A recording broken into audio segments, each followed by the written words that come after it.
Hey guys, it's Dean. Welcome back to the Better Man podcast. We're continuing with our member interviews, talking about reclaiming your health and reclaiming your fitness. Today, I've got Cody S here to talk about how he's been using Manflow Yoga for the last few years on his weight loss and overall health and wellness journey. So, Cody, thanks for being here. Absolutely, Dean. Thanks for having me. I'm really excited to do this.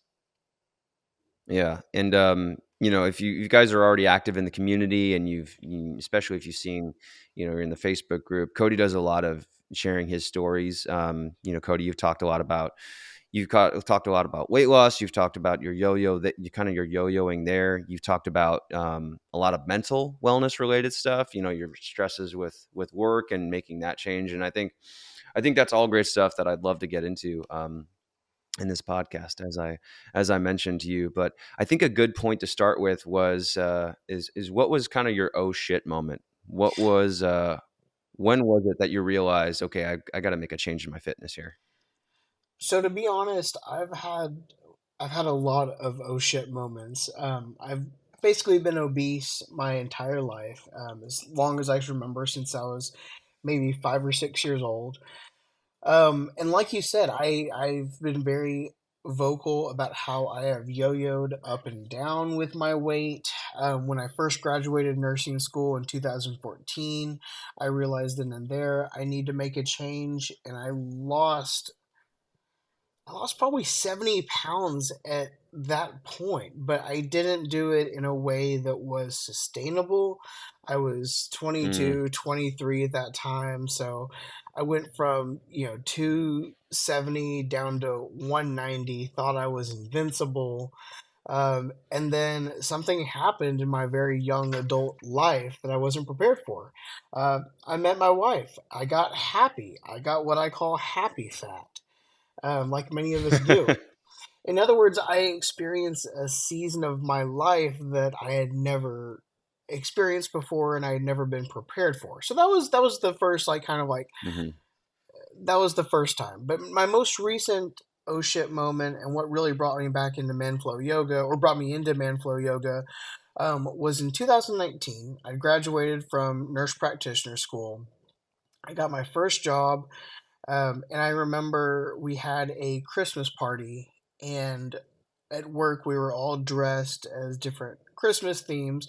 Well, I had a pair of hunter green scrubs, and I had the idea I'm going to dress as a Christmas tree. In other words, just wear these scrubs and literally hot glue ornaments, garlands, stuff like that to it.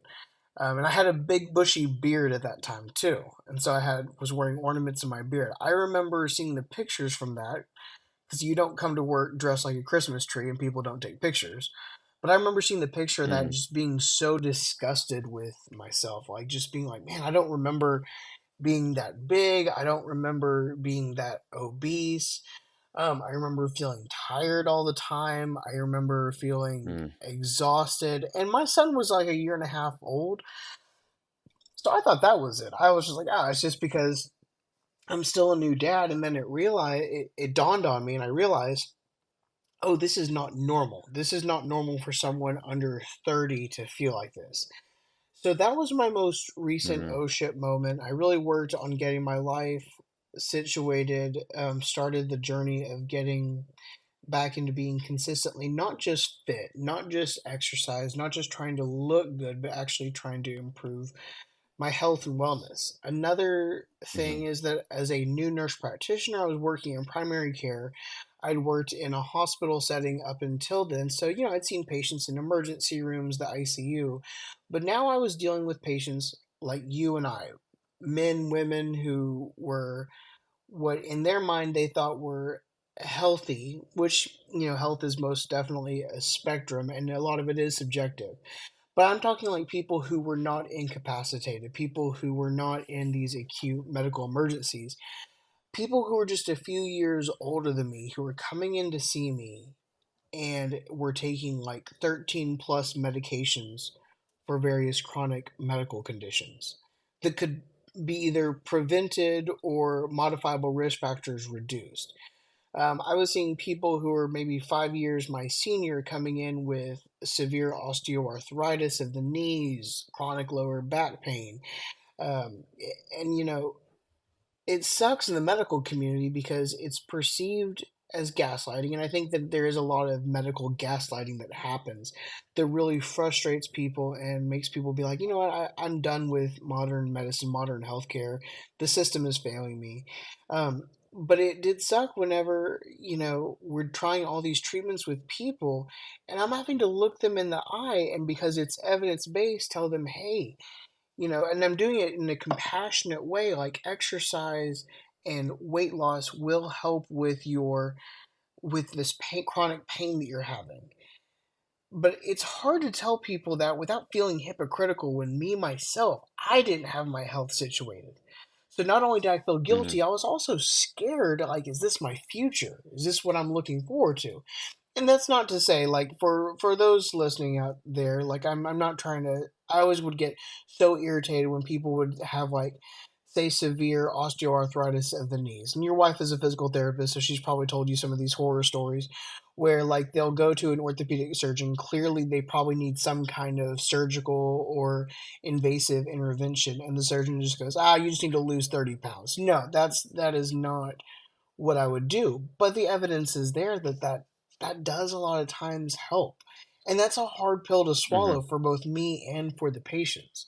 So I would say both seeing the that picture of me, and then just being in the field of primary care for 3 months was definitely probably my collective 2019 oh shit moment.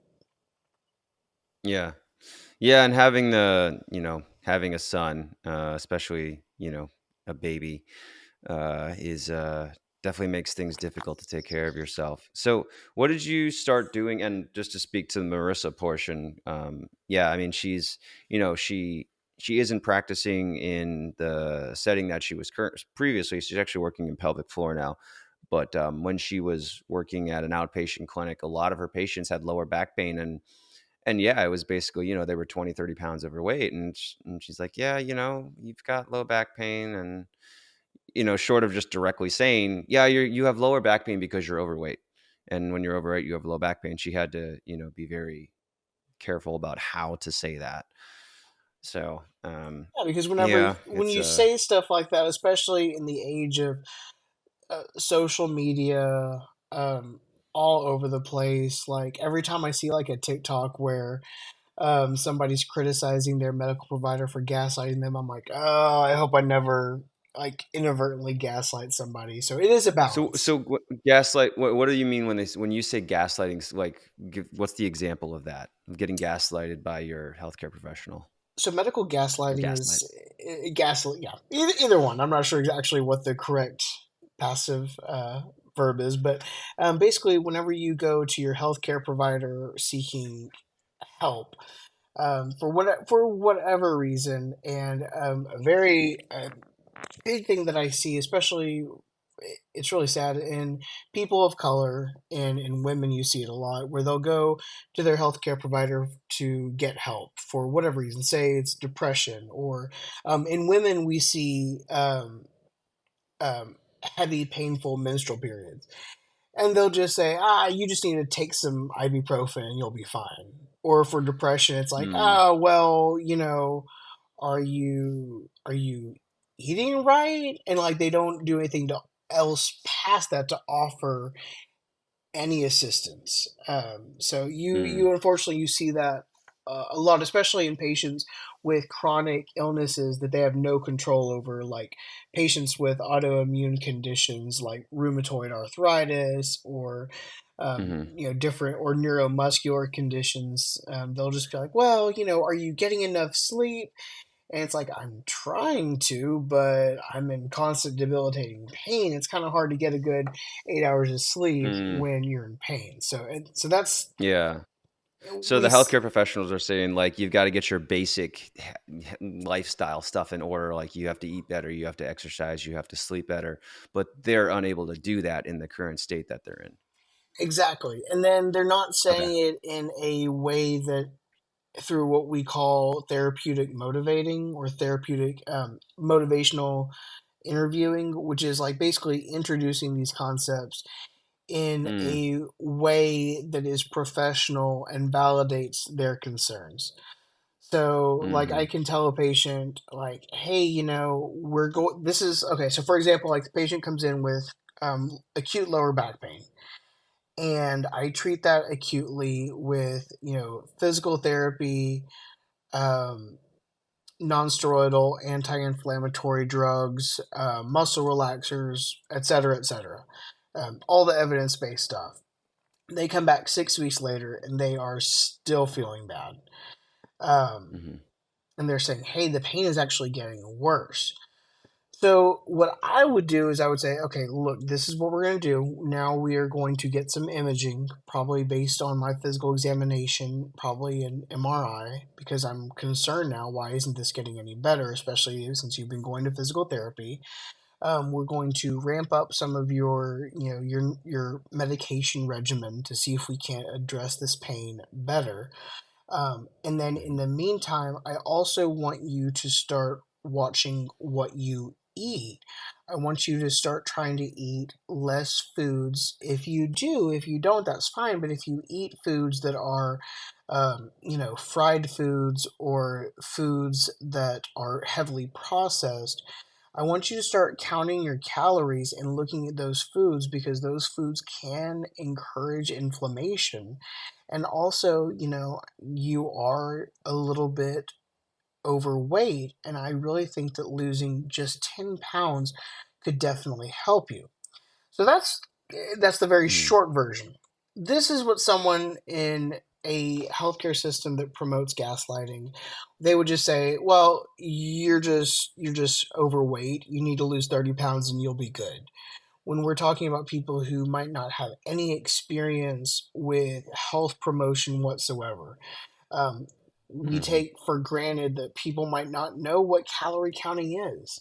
That's especially for people who were born before um, technological advances. You tell a 70-year-old, oh, you need to download this calorie counter, and don't give them any guidance, any examples, and yeah, they might be a little, they might not, but they might be a little bit overwhelmed. The same can go for people yeah, who are in a socioeconomic group that is at a much higher risk.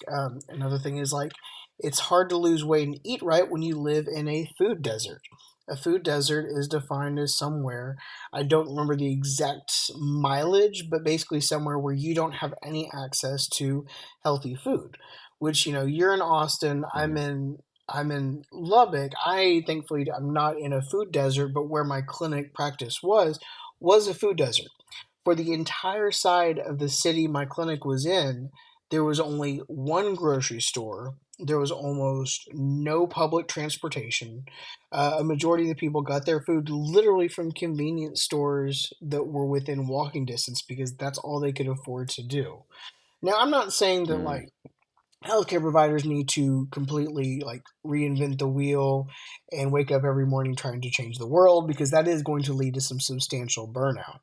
But as far as what the health system can do to make patients want to start coming back and start using the healthcare system, definitely validating what's going on in their lives and looking beyond just the fact that someone is fat, just looking beyond the fact that someone, just, we can't assume when someone walks in, they treat their body like crap whenever we see them, because everyone has a very complex story to tell.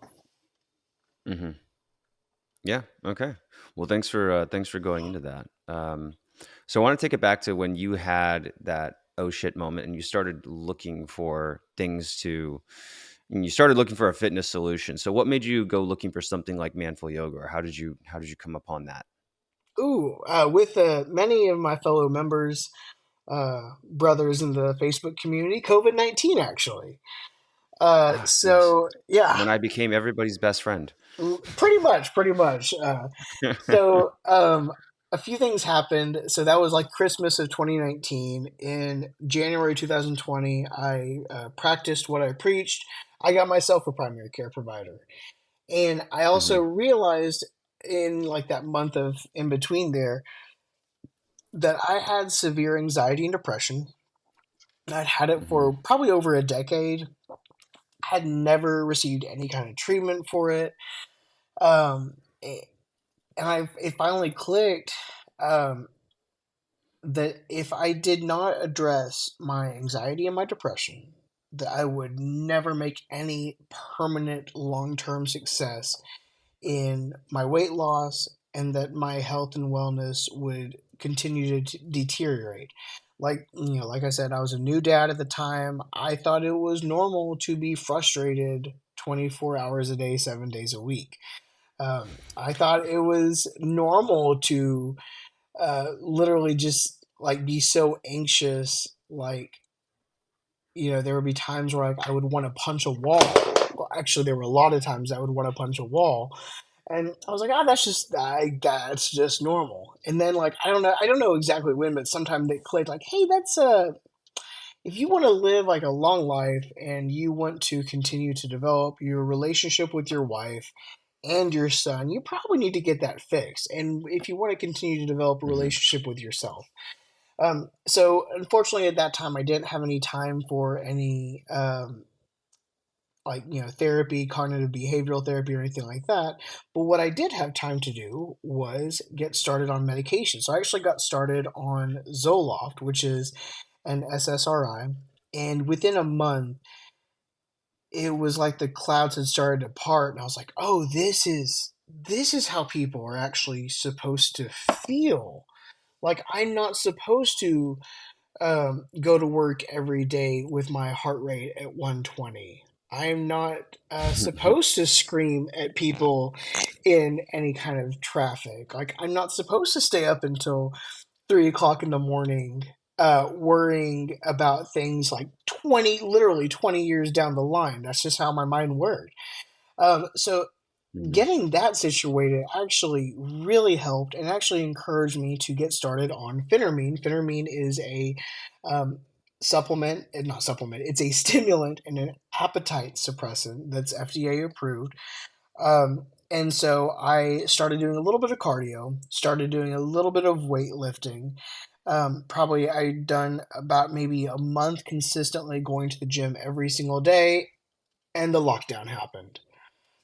So Okay.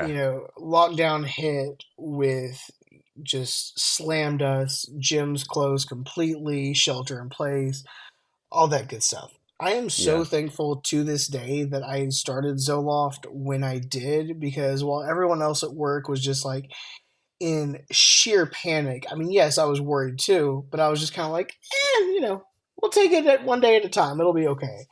But I did also recognize I'd started doing a little bit of running. Me and my wife, who was also at that time Hmm. pregnant with our second son, we would go on walks with our son in the my oldest in the afternoons. But I was like, man, I really want to do something more. And I had your book. I forgot which one it was, whichever one of the OG Manflow yoga books it is. And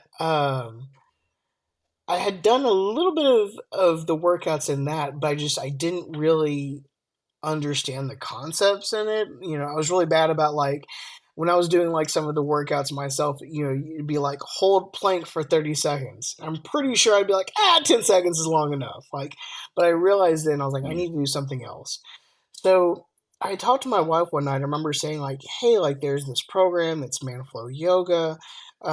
Like I've seen like guys talk about how there's great results with it. I think I'd actually been in your community for a little bit, just not really doing much of anything." And I said, "I want to give it a try." She goes, "Yeah, absolutely." My wife was incredibly encouraging and said, "Yeah, give it a try." And so that I started the Strength Foundation Challenge, and within a month, it took off. Hmm. Cool. So you did it. So you started with Strength Foundations, and were you consistent that first month, or what? Did you were you doing the workouts? 3 times a week, 5 times a week? How was that? I was incredibly consistent that first month. I mean, pretty much throughout, but I after that first workout, I felt stronger. I remember feeling sore, like in a good way, like after a good pump. I Mhm. felt sore afterwards. I was like, this is what I've been looking for. And that first month, COVID, like I said, it was awful, but at the same time, it's like I had nothing to do whenever I wasn't at work besides workout. So I had plenty of time Mhm. to do the workouts and everything. And within that first Mhm. month, I actually lost about 20 pounds. Oh my gosh. I'd went from no running it now, and that is with the phentermine also. Don't get me wrong. Mhm. And I went from not running at all because I realized I wanted to also start doing some cardio. I went from no running to running like basically a mile and a half every day within that first month there. And then I want to say that my second son was born like right after I finished the Strength Foundation Challenge. Mhm. Okay. Cool. So what do you think enabled you to be consistent during that time? Was it that you felt good after doing the workouts, or what do you think helped with that?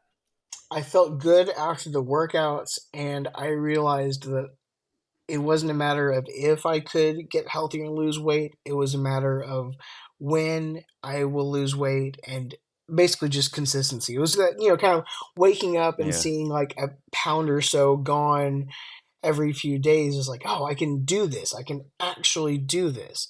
I think Yeah. before COVID, before my moment of clarity, I remember telling myself like, oh, I guess I'll just be the fat dad. Like, I had been told when my wife was pregnant with our oldest, like, you don't have a life anymore. Like by so many people, you don't have a life anymore. Everyone, you come second, third, fourth to everyone else. Your children, your wife, they will always come first. And I think unfortunately that a lot of that sunk into my health and wellness. Like I don't need to go to the Yeah. gym today. Like I need to do this. Like I need to. I remember there was one day, and this is completely absurd, but I remember when my wife was very early on in the days when she was pregnant with my firstborn, I remember being like, I'm going to go to the gym today. I can't because I've got to mow the lawn because she can't mow the lawn because she's pregnant. Which, looking back, my wife was like, I love my wife loves doing lawn work. That's like her like happy place. She's like, I would have loved to have mowed the lawn. Like, what are you talking about?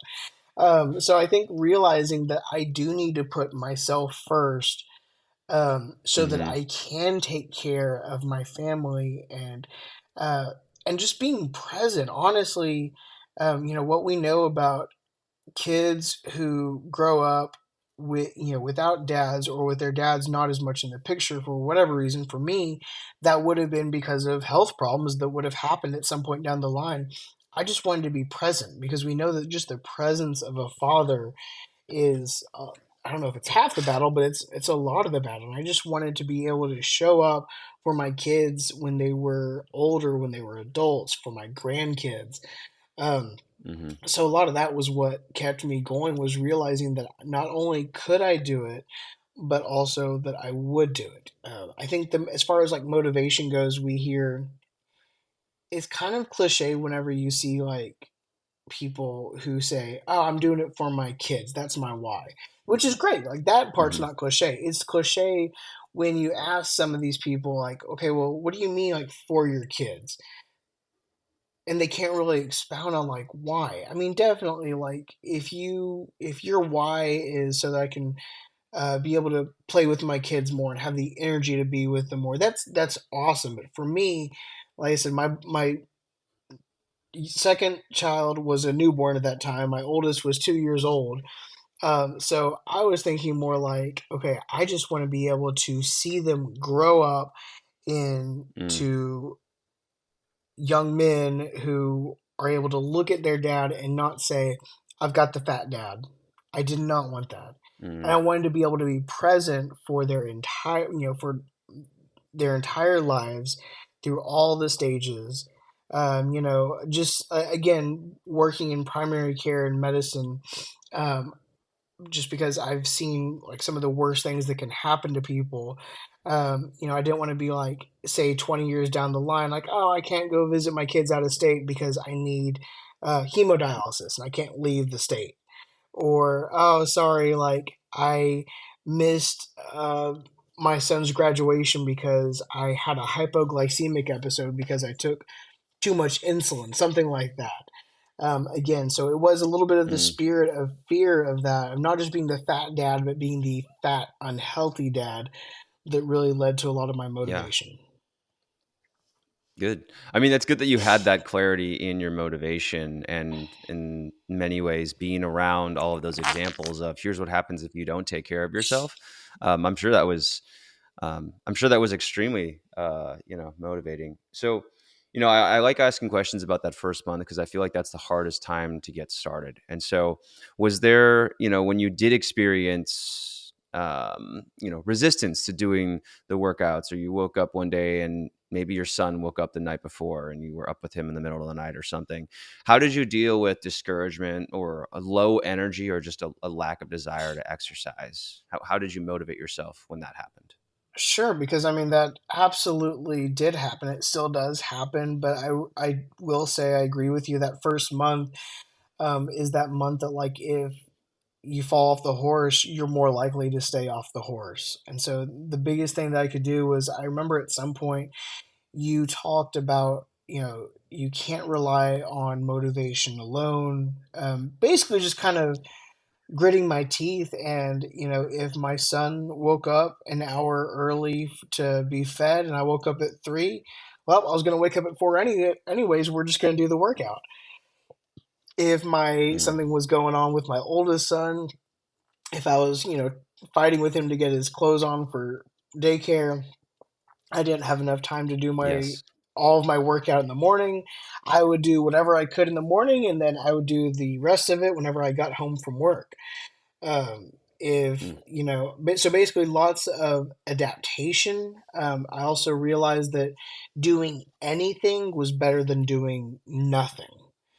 So if I was mm, scheduled during my, like, when I was training to run a 10K, if I was supposed to run 3 miles in the morning, but I didn't have time, or weather was bad, or child was sick, or my wife just needed to sleep in, that's fine. I'll just run 1 mile instead. Like, we will adapt, and mhm, tomorrow is a brand new day. Just having that mindset of anything is better than nothing was really helpful, sticking with that. And that first month especially, because again, it was right there at the worst part of COVID when there were a lot of unknown variables.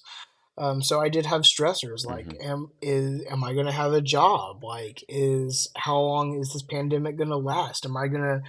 Are they going to end up, you Surely know, it won't be more than 3 weeks. right? I mean, we even had fears of, like, Yeah. oh, are they going to set up a field hospital, and am I going to be required to work in the field hospital? Like, I mean, so there were a lot, Wow. Yeah. but just focusing on one day at a time. And if today wasn't a great workout, just realizing, okay, I'm going to have bad workouts. I'm going to have crappy days in my fitness, in my eating. But tomorrow is a new day. We're Mhm. not going to let that stop us. Yeah. That's great.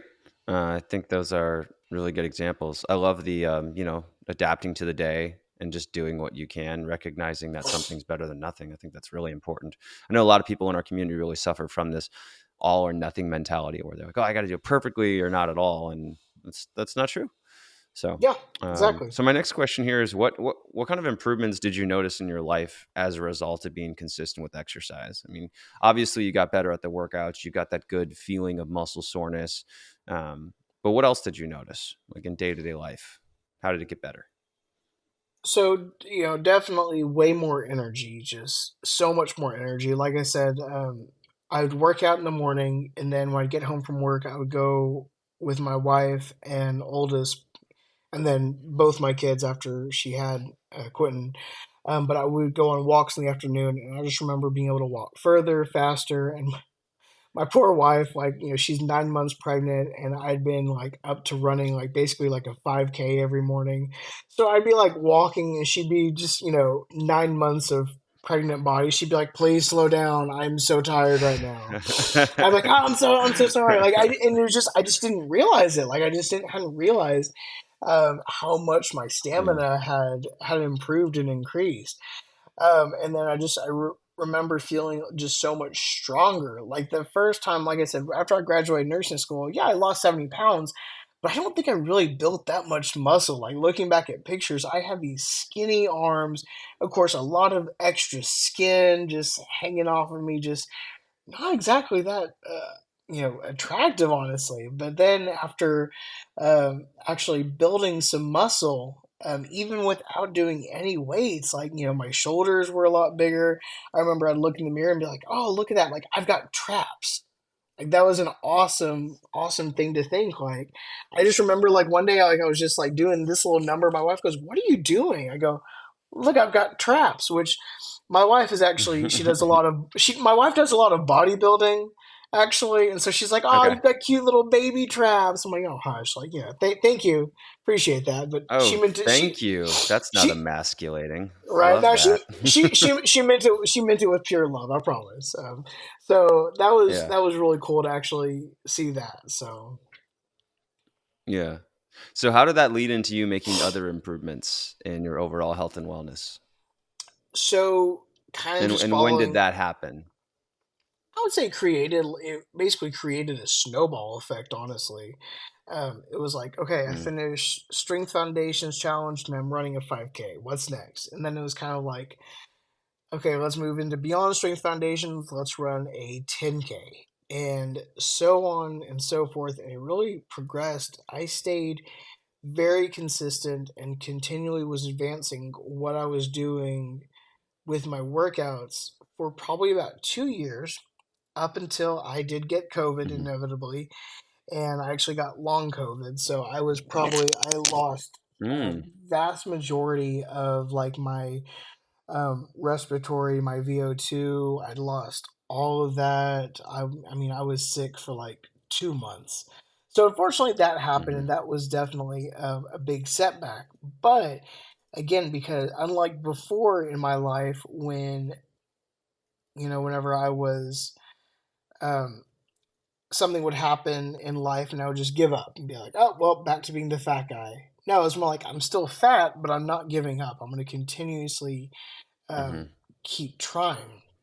And so, the gyms opened back up, started getting back into the weight room. And I'll never forget the first time I did bench press after doing man flow yoga, how much more muscle activation and just how much cognizance of my muscle ability. I remember, like, bringing the bar down and be like, okay, retracting my shoulder blades when that wasn't something that was there before. yeah. And so then I started somewhat consistently weightlifting and doing yoga as well. And then something else in life happened. Um, I went back to school for grad school. So I started my doctorate. And Mm, unfortunately, again, back to that adaptation. It went from being able to work out, as much as I wanted whenever I wasn't spending time with my family, to all of a sudden, like, nope, now you have, along with your work deadlines, you have school deadlines you've got to meet.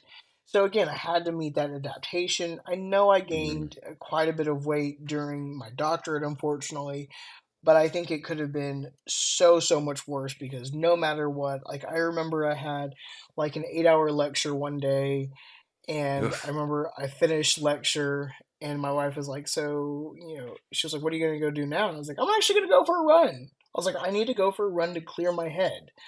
mhm, And so I remember doing like a 10-minute warm up session and then going for a run. mm. And so it's just kind of little things up and down ever since then, but no yo-yos like I had been experiencing. Yeah, and I'm maybe putting words into your mouth here, but it sounds like you like your COVID, like your long COVID experience. You were going through that, but you also weren't thinking, "Oh, this is it. I'm not going to be able to get back into it." You had a new identity at that point, and you're like, "I know that I'll get back into it. It's just, it's just it sucks right now, but I'll get back into it. Exactly. I'm not gonna, it wasn't like you were going to give up." So, um, That was yeah, and when exactly that right. yeah, and I think like, just my own experience, like, I have those periods where I'm like where I feel like, "Oh man, this is like just this sucks right now." I've been sick for the last 3 weeks. I've finally got on a second round of antibiotics recently, and I've, first couple of days without a headache, like over the weekend since like September. Or I don't like to put dates in this because who knows when this podcast is coming up. Basically, 3 weeks of headaches, and finally first weekend of not having a headache. But I never go through that thinking like, oh, I'm this fitness is done. I'm never going to get back into it. And you're like, oh, I just can't do what I want to do right now, but I know that I'll get back into it, and I'll come back with a Exactly. vengeance. I'm gonna. So Yeah, we'll tack yeah, it. Yeah. yeah. So another question I like to ask, and I think this is especially relevant for you because you're so active in our communities. How have communities been helpful for you with your fitness journey? Man, the communities have been amazing. So, being a nurse, I work in a woman and female dominated field, and I pretty much always have my entire professional career.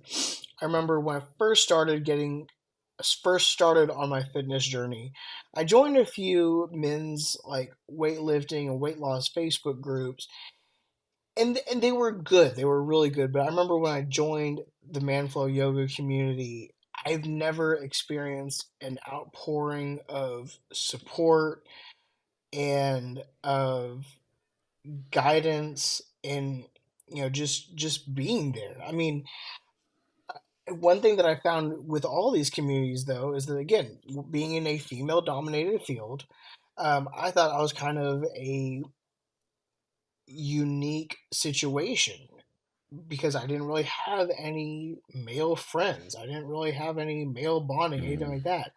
And then I joined these communities and I'm like, oh crap, this is like a pandemic for men. There is a lack of community. There is a lack of um, high quality male friendships and relationships. And mm, as you've talked about before on this podcast and in the community group, like that is a huge issue that is plaguing men these days. That lack of community. And so I mhm, remember Manflow Yoga. The Manflow Yoga community group has probably been the best group, and I've said it multiple times on there, just because I mean, there's guys from every walk of life on there. I've never felt like it, it's not so serious where the like if somebody does a pose wrong or something or they post an update, like they don't just immediately get trashed. I mean, there might be a little bit of humorous ball busting, but I don't feel like it's like yeah, it's not like in other groups where it's just like you just basically get bullied for lack of a better term. So, yeah. and then a Yeah, lot and of then like our group is like, it's we only let people in who are part of Manful Yoga, right? So the people exactly. coming in, it's not just like an open weight loss Facebook group where the person who started it is also trying to sell you supplements and get them into your own program. It's just like a generic weight loss for men 40 plus, but at the same time, Exactly. it's it's actually like there's a guy behind it who's trying to like sell you into his program at the same time. Whereas you get in, you're just like, hey, you're here, you're committed. Let's chat, let's support one another, and we do have a really cool culture of that. So Yeah, that's exactly right. And for anyone out there listening who, if you don't do Manflow yoga, just the groups are amazing. The Facebook, any Facebook or social media group, online community, or even in person community. I know that that's something that's happening. I know you've had the plug for like Fit Fathers. mhm. That's a great group too, but definitely just find a group, find your community because the more support you have um, for that fits you and that fits your lifestyle, is you're going to be a lot more successful. Yeah, it's just easier. It is. It's just a lot Yeah. easier. So what's the next thing you want to work on in your fitness? So next thing that I want to work on is number one, continuing to lose weight while I'm in the process of moving. Okay. So about to be moving across the country, and I'm very thankful that I have not gained any weight from stress related to that. Hmm. So the immediate next thing in my fitness journey is actually just being able to move my family across the country with no injuries or whatnot. But Okay. my where I'm moving to, actually, we're moving to Virginia, and my sister in law who lives up there, she just did what's called the Virginia 10 miler, which is a huge, huge race up there. she's a very avid runner, and she texted me. She goes, "Hey, do we want to do the turkey trot since y'all will be up here?" Oh God. I said, "Yeah, absolutely. There are Nope. there are two types of people in this world: people who run turkey trots and people who do not run turkey trots That's what for my wife Thanksgiving. said." She goes, "Great." She goes, "We're that family now. We're." And so, I asked my wife. I was like, "Hey, do you want to do the turkey trot with us?" And she goes, "Yeah, me and the boys, we're gonna watch and support y'all." And my sister in law's husband, he was probably the same way. He's like, "Yeah, we're gonna watch on the sideline. We're gonna support y'all and cheer y'all on." So that's my next like immediate fitness thing. My I guess like fitness like marker. I don't want to say milestone because it's just a 5K, but I haven't ran a Yeah, 5K in probably 2 or 3 years, so I'm doing a lot of work for that right now. And then also, I'm looking forward to. Right now, I live in West Texas, which, as you know, is a flat, barren landscape basically. And so I'm looking forward to actually being somewhere where I can hike and actually rock climb. I actually want to mm, really get my family into doing like hikes and different things like that. My boys are phenomenal when it comes to anything climbing, so I'm actually going to work on getting them into a rock climbing gym to do like kids competitive rock climbing. And fun, I'm looking forward as a dad to doing that with them as well. So I'd say that's my next immediate fitness journey. cool. All right, let's get into our rapid fire questions. So, Okay. just a couple sentences answering these next few questions.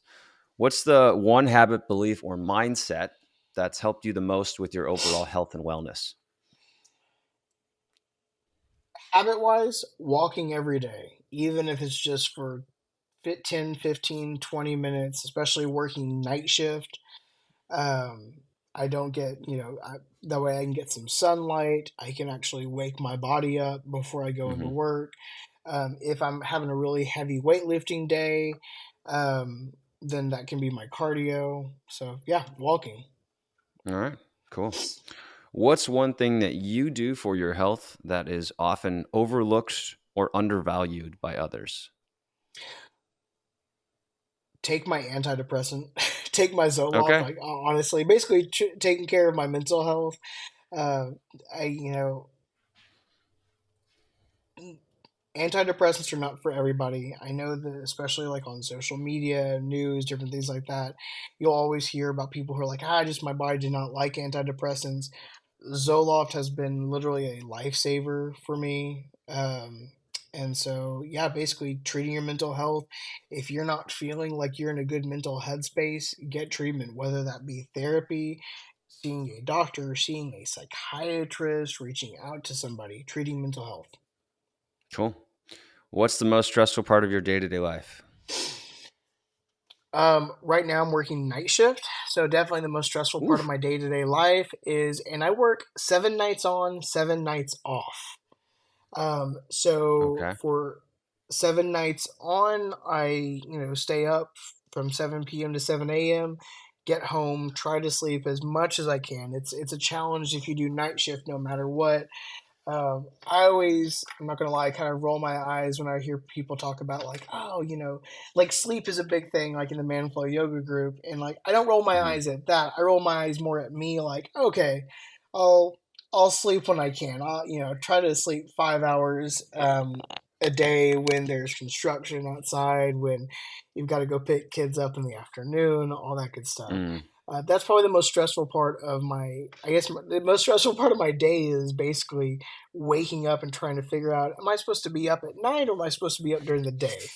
Yeah, that's rough. And Yeah, yeah, I've had some people ask that question. I'm like, I don't really have good advice for you. I mean, other than, basic sleep practices, but yeah.